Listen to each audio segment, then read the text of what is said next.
Hey guys, Paul with Meldrum Performance Coaching with 6 podcasts for the year, revisiting the principles from my book.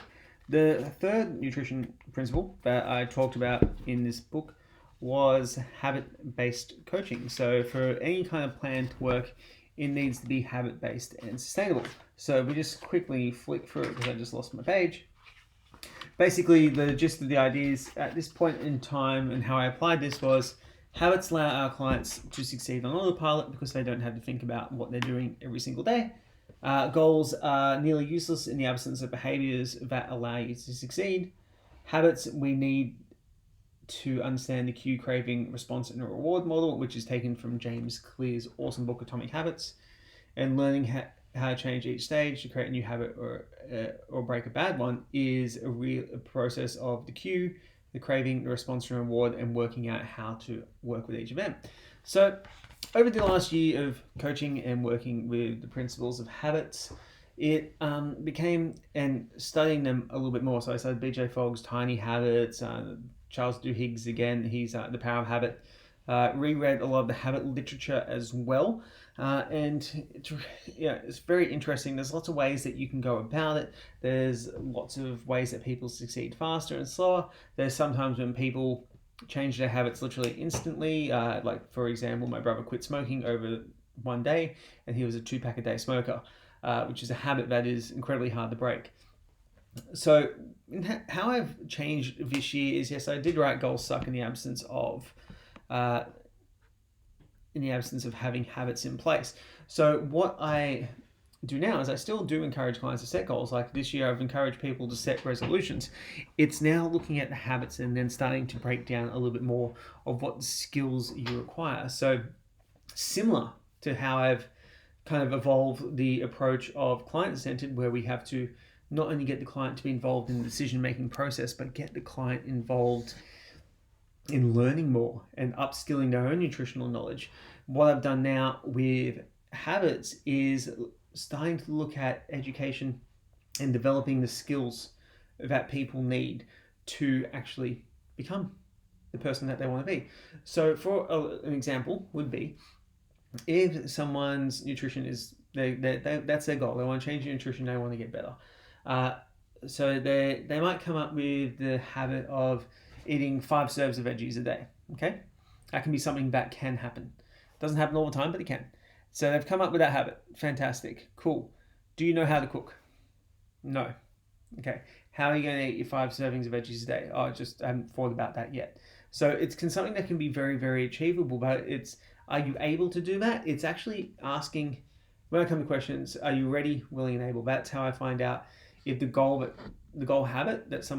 change that someone's had is the way that is ideal for them. Sorry, I'm stumbling my words a bit at the moment. I'll recap that. When someone comes up with a behavioral change that they want to do, so we've identified that they want to increase protein or 5 servings of vegetables. It's ready, willing, and able is the questioning process that I take someone through to see if it's the right way to do it. Are they ready to do it? Do they want to do it? Are they willing? And are they logistically able to it?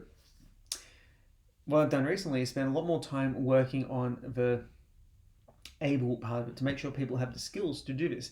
As I said in the last podcast, if you're a really awesome coach, you can have someone for 26 weeks working really intensely, 26 weeks to a year, and then if you stop working them a year later, they're in the same, if not better shape.